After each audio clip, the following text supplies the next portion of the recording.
Hello, this is Winston Cunningham, and it is November the 25th in 2024.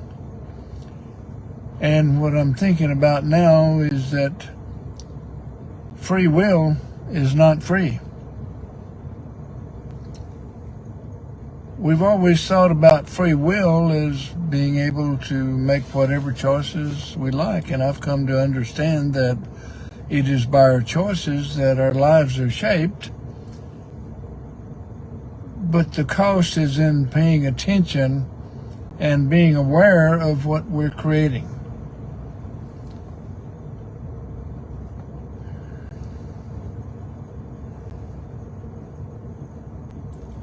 Until we become consciously aware of what we are creating, then we don't really have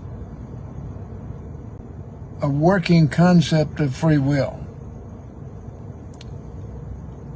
Free will to an adolescent would mean I can do whatever I want to do.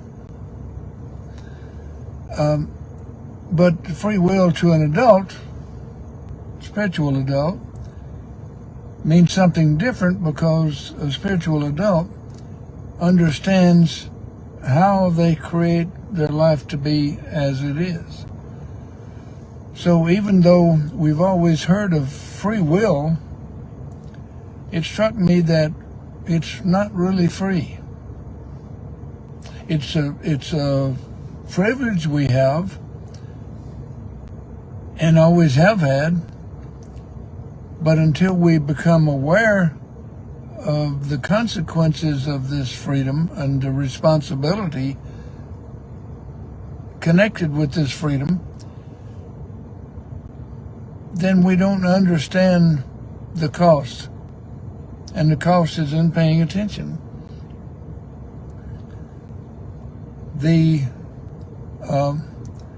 It takes a lot.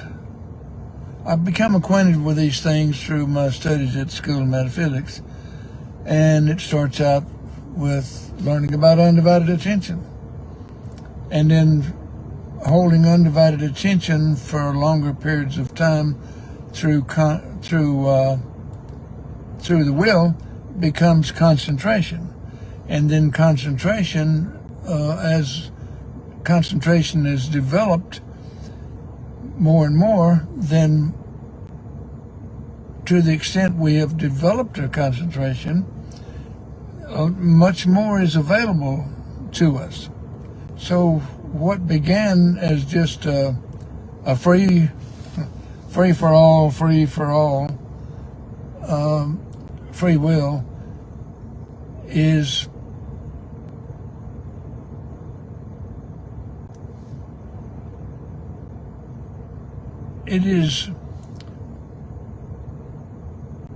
free, yes, to those that are, and to those that are responsibly using free will, then they will have an understanding that it's not free.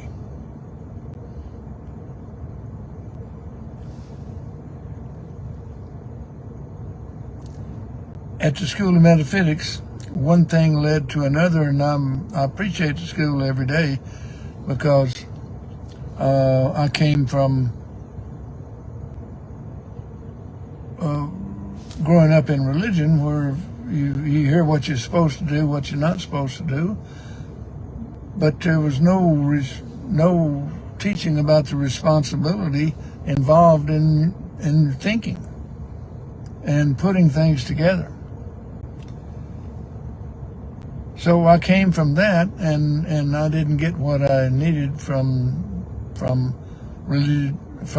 church or school. So when I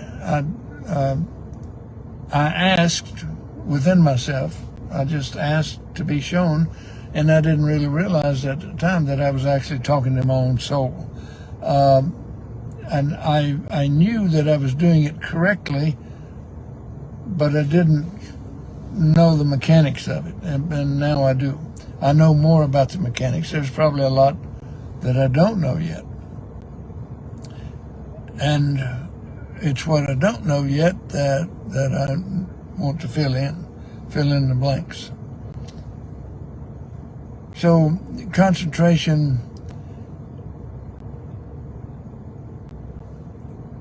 led to, and as concentration is developed, I began to be able to do more and more things with this ability to concentrate. And I'm still discovering things that I can do with concentration.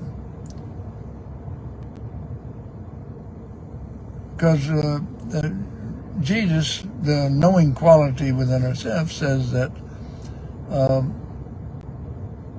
if an eye be single, the body be full of light. Light is awareness. And of course, the eye being the center of intuition in man, the pituitary gland, the pituitary gland is responsible for interpreting energies from one level of mind to another. So it's all interconnected, interrelated. The concentration used for listening within for the answer to our prayers is meditation. And learned all sorts of things at school that I still practice. The recharge, where I can pull in extra energy through understanding what is the mouth of God. And later on, I was introduced to a higher form of concentration called Hong Sau. That's Hongsau. And you can look it up and learn to practice that. And another neat thing that I learned even before that was the School of Metaphysics calls it recharge.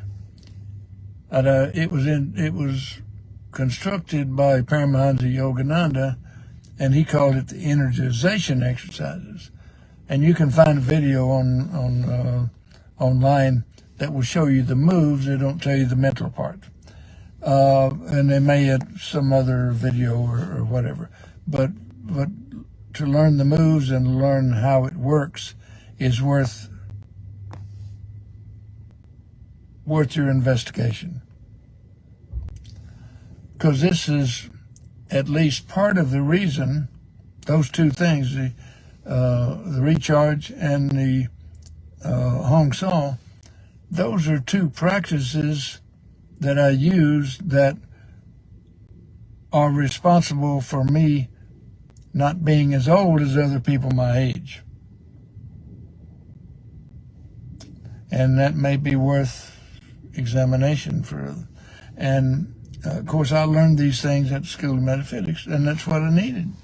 I didn't know what I needed. I just knew that I wasn't getting it in church or school. So I had to have something else. So and I'd always heard in church that you don't need to put out any effort and to gain these things. They're just automatically yours. But at the School of Metaphysics, through much effort, my consciousness began to expand. It didn't happen in the church. It happened because I put in the effort. And so brings me back to free will. Will is free, yes, but for the will to be used productively means that you're becoming aware and understanding more of yourself. It does take effort. And at my first year at the School of Metaphysics, I learned more about myself than I had the previous 42 years. easily. And I'm still adding to that as I go. And what happens in church is amusing if it wasn't so sad, because people are just asleep. And that's the only way I can really describe it. It's sad, but and I've talked about this in another talk, they're trapped in adolescent stage of development, and they think they're already through with everything. And that's the sad part, is because the conscious ego lies to them.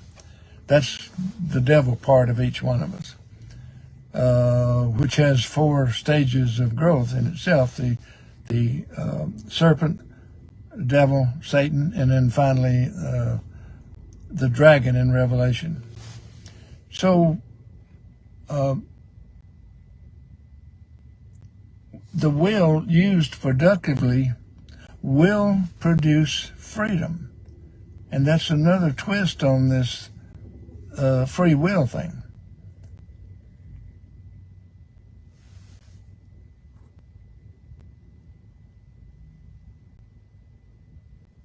It does produce freedom, because the more I can understand about myself, and the better equipped I am to use the will, which is directing my attention into being productive and holding my attention to having willpower is making more correct decisions than incorrect decisions. And the correct use of willpower is an unceasing effort toward accomplishing a goal. That's the correct use of willpower. And the more you use, this goes back to another phrase in the Bible, the parable of the talents, because when you use something, more is returned to you. If you misuse it, you lose it. And so I'm talking about the correct use, or more productive use, of the will. The will is something that is available to everybody. That's why they say it's free. But for you to benefit from it, it has to be used. Look at the parable of the talents. It talks about this.